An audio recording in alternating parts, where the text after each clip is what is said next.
नमस्कार,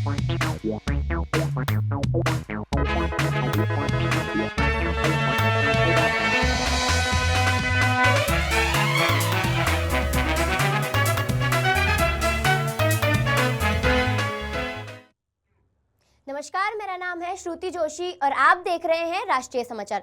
आइए एक नजर डालते हैं आज की हेडलाइंस पर। भारत के पहले हाई स्पीड रेल प्रोजेक्ट की शुरुआत जापान के मंत्री हिरोमासा नाकानो भी मौजूद रहे।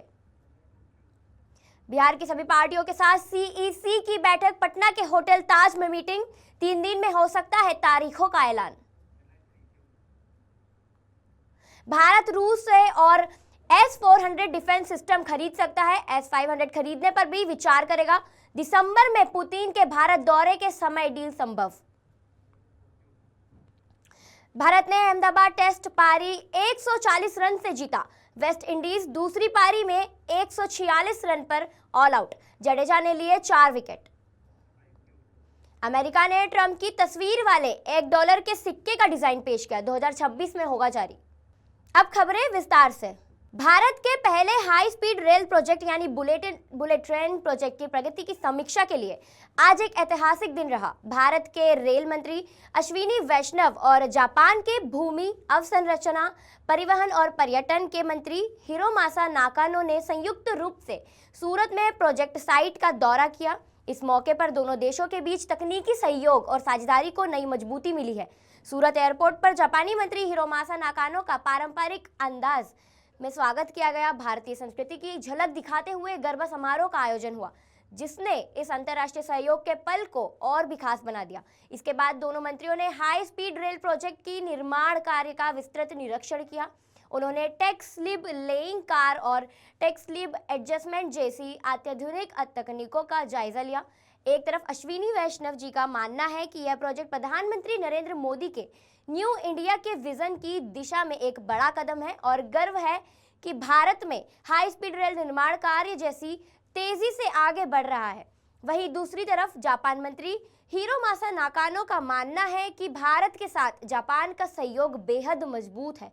यह प्रोजेक्ट दोनों देशों की साझी प्रतिबद्धता का प्रतीक है। भारत की पहली बुलेट ट्रेन मुंबई से अहमदाबाद के बीच दौड़ेगी। National high speed rail corporation ने इस कॉरिडोर पर सिग्नलिंग सिस्टम के लिए टेंडर जारी कर दिए हैं। जब तक जापानी शिकानसेन ट्रेनें भारत नहीं आती, तब तक इस मार्ग पर हाई स्पीड वंदे भारत ट्रेनें 280 किलोमीटर प्रति घंटे की रफ्तार से दौड़ेंगी। भारत जापान की साझेदारी का यह प्रोजेक्ट सिर्फ रेल लाइन नहीं बल्कि भविष्य की रफ्तार का प्रतीक है। बिहार विधानसभा चुनाव की तैयारी अब अंतिम चरण में पहुंच चुकी है। भारत निर्वाचन आयोग ईसीआई ज्ञानेश कुमार राज्य के सभी मान्यता प्राप्त राजनीतिक दलों के साथ बैठक कर रहे हैं। यह बैठक पटना के होटल ताज में हो रही है। बैठक की अध्यक्षता सीईसी ज्ञानेश कुमार कर रहे हैं। होटल के बाहर कड़ी सुरक्षा है। बिहार में अगले 3 दिनों में चुनाव का ऐलान हो सकता है। इस मीटिंग के लिए आयोग ने राष्ट्रीय और राज्य स्तरीय मान्यता प्राप्त सभी राजनीतिक दलों से मीटिंग में मौजूद रहने की अपील की थी। लेटर में स्पष्ट किया गया है कि हर दल से अधिकतम 3 प्रतिनिधियों को बैठक में शामिल होने की अनुमति दी जाएगी। भारत रूस से कुछ और S-400 मिसाइल डिफेंस सिस्टम खरीद सकता है। ऐसे 5 सिस्टम की डील पहले ही हुई थी, जिसमें से 3 भारत को मिल चुके हैं। नई डील इनके अलावा होगी। दिसंबर में रूसी राष्ट्रपति व्लादिमीर पुतिन के भारत दौरे के समय डील पर बातचीत हो सकती है। यह वही डिफेंस सिस्टम है जिसने ऑपरेशन सिंदूर के बाद पाकिस्तान की ओर से किए हुए ड्रोन और मिसाइल हमलों को हवा में ही मारकर नाकाम किया था। भारत ने अक्टूबर 2018 में रूस के साथ $5 अरब का समझौता किया था। उस समय अमेरिका ने चेतावनी दी थी कि इस सौदे को आगे बढ़ाने पर वह CAAT कानून के तहत भारत पर पाबंदी लगा सकता है। भारत S-500 मिसाइल सिस्टम खरीदने पर भी विचार कर रहा है। S-400 और S-500 दोनों ही मॉडर्न मिसाइल सिस्टम है।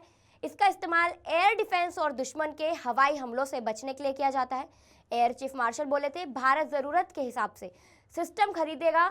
हाल ही में एक प्रेस कॉन्फ्रेंस में air chief marshal AP Singh ने और S-500 खरीदने के सवाल का जवाब देने से इनकार कर दिया था। उन्होंने कहा था, S-400 एक अच्छा हथियार सिस्टम है, इसलिए ऐसे और सिस्टम की ज़रूरत है, लेकिन वे इस पर कुछ और नहीं कहना चाहते हैं। भारत अपनी ज़रूरत के हिसाब से सिस्टम खरीदने पर विचार कर सकता है। भारत अपने खुद के डिफेंस सिस्टम पर भी विकसित कर रहा है। अहमदाबाद के नरेंद्र मोदी स्टेडियम में खेले गए वेस्ट इंडीज और भारत के मुकाबले में भारतीय टीम ने तीसरे दिन ही जीत हासिल कर ली। भारत ने दिन के खेल की शुरुआत से पहले अपनी पहली पारी 5 विकेट पर 448 रन पर घोषित की थी और 246 रनों की बढ़त हासिल कर ली थी। वेस्ट इंडीज की टीम शनिवार को पूरे 2 सत्र भी बल्लेबाजी नहीं कर सकी और उसकी दूसरी पारी 146 रन पर ऑल आउट हो गई। भारत के लिए रविंद्र जडेजा और मोहम्मद सिराज ने शानदार गेंदबाजी की और चाईकाल से पहले ही वेस्ट इंडीज की पारी ढेर कर दी। दोनों टीमों के बीच टेस्ट सीरीज में यह 17वीं बार है जब कोई टीम पारी के अंतर से जीती है। इसमें से 20वीं सदी में वेस्ट इंडीज ने 9 बार जीत दर्ज की, जबकि 21वीं सदी यानी भारत के वेस्ट इंडीज को 8वीं बार पारी से अंतर हराया। वेस्ट इंडीज की बल्लेबाजी दोनों ही पारी में काफी खराब रही है। पिछली 15 पारियों को देखें तो वेस्ट इंडीज ने सिर्फ 2 बार 200 रन का आंकड़ा पार कर पाया है और इस दौरान उनका सर्वोच्च टोटल 253 का रहा है। अमेरिकी राष्ट्रपति डोनाल्ड ट्रंप अब बांग्लादेश में एंट्री की तैयारी में है। ट्रंप ने बांग्लादेश के परवी सेंट मार्टिन द्वीप में रिजॉर्ट, जिसका नाम रिवेरा सोचा गया है, निर्माण का प्लान बनाया गया है। यहाँ पर विदेशियों के लिए स्पेशल जोन बनेगा। सूत्रों के अनुसार हाल में बांग्लादेश सरकार के मुख्य सलाहकार मोहम्मद यूनुस ने न्यूयॉर्क में ट्रंप के साथ मुलाकात की थी। इसमें सेंट मार्टिन द्वीप के बारे में चर्चा हुई थी। यूनुस ने ट्रंप के एशिया क्षेत्रों के विशेष सलाहकार सर्गियो गोर से भी मुलाकात की थी। इसमें भी सेंट मार्टिन के बारे में बातचीत हुई और इस द्वीप को अमेरिका के रिजॉर्ट के रूप में विकसित करने के पहलुओं को अंतिम रूप दिया गया। अमेरिकी ट्रेजरी विभाग ने शुक्रवार को राष्ट्रपति डोनाल्ड ट्रंप की तस्वीर वाले $1 के सिक्के का ड्राफ्ट डिजाइन जारी किया। रॉयटर्स के मुताबिक यह सिक्का 2026 में अमेरिका के 250वीं सालगिरह पर जारी होगा। इसमें सिक्के के एक तरफ ट्रंप का उठा हुआ मुक्का और फाइट फाइट फाइट लिखा होगा। ये शब्द ट्रंप ने पिछले साल एक हमले से बचने के बाद कहे थे। दूसरी तरफ ट्रंप की तस्वीर लिबर्टी और तारीख 1776 के लिखा होगा। 200 ट्रेजरी का कहना है कि यह डिजाइन देश की मजबूत भावना को दिखाता है। हालांकि अंतिम डिजाइन अभी तक चुना नहीं गया। 1976 में आज़ादी की 200वीं सालगिरह पर लिबर्टी बेल और चंद्रमा वाला सिक्का बना था, जिसमें पूर्व राष्ट्रपति आइजनहावर की तस्वीर थी। व्हाइट हाउस की प्रवक्ता कैरोलिन लेविटी ने कहा कि ट्रंप ने शायद अभी डिजाइन नहीं देखा, लेकिन उन्हें ये पसंद आएगा। सिंगर जुबीन गर्ग की मौत के मामले में गिरफ्तार उनके बैंडमेट सिंगर शेखर ज्योति गोस्वामी ने शनिवार को सनसनीखेज आरोप लगाया। शेखर ने कहा कि मैनेजर सिद्धार्थ शर्मा और फेस्टिवल ऑर्गेनाइजर श्यामकनु महंत ने उन्हें जहर दिया था और हत्या को हादसा दिखाने की साजिश रची थी।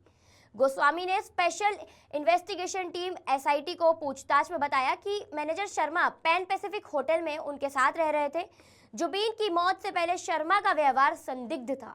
उन्होंने बताया कि समुद्र में शर्मा के याट को अपने कंट्रोल में लिया था और समुद्र के बीचों बीच ले गया था। जुबिन गर्ग का निधन सिंगापुर में 19 सितंबर को हुआ था। सिंगर 20 सितंबर को होने वाले नॉर्थ ईस्ट इंडिया फेस्टिवल के लिए सिंगापुर गए हुए थे, जहां उन्होंने वाटर एडवेंचर एक्टिविटी में हिस्सा लिया था। दावा किया गया है कि उनकी मौत स्कूबा डाइविंग के दौरान एक हादसे में हुई थी। सूरत में खाद्य सुरक्षा को लेकर बड़ी कार्रवाई। एसओजी पुलिस ने अमरोली इलाके में नकली घी बनाने वाली फैक्ट्रियों पर छापेमारी की। सूरत एसओजी पुलिस की इस छापेमारी में अमरोली क्षेत्र से करीब 9000 किलो नकली घी बरामद किया गया है। बरामद माल की कीमत लगभग 1 करोड़ रुपए बताई जा रही है। पुलिस ने 3 अलग अलग फैक्ट्रियों पर एक साथ छापा मारा, जहां से करीब 1 करोड़ 20 लाख रुपए का माल जब्त किया गया है। इस पूरी कार्रवाई के दौरान 4 लोगों को हिरासत में लिया गया, जो सभी बनासकांठा जिले के रहने वाले बताए जा रहे हैं। पुलिस जांच में सामने आया कि ये आरोपी नकली घी को बाजारी कीमत से कम दामों पर बेचते थे और इसकी बिक्री ज्यादातर स्लम इलाकों में की जाती थी। फिलहाल पुलिस ने फैक्ट्रियों को सील कर दिया है और नकली घी के सैंपल जांच के लिए भेजे गए हैं। एसओजी की ये कार्रवाई सूरत में खाद्य मिलावटखोरों से खिलाफ एक बड़ा संदेश मानी जा रही है। उत्तर प्रदेश के बरेली में एक्ट्रेस दिशा पटानी के घर फायरिंग करने वाले 2 शूटरों के एनकाउंटर के बाद गैंग लीडर रोहित गोदारा ने यूपी पुलिस को धमकी दी। गुरुवार को उसने फेसबुक पर लिखा, हमारे जो 2 शूटर्स मारे गए हैं, हम इसका बदला लेंगे। ये एनकाउंटर हमारे जीवन की बहुत बड़ी क्षति है। ये ढेर नहीं, शहीद हुए हैं। हम वो काम कर सकते हैं जिसकी एक कल्पना भी नहीं कर सकते। इसमें जिसका भी हाथ है, वो चाहे कितना भी पैसे वाला हो या पावर वाला हो, वक्त लग सकता है, माफी नहीं है।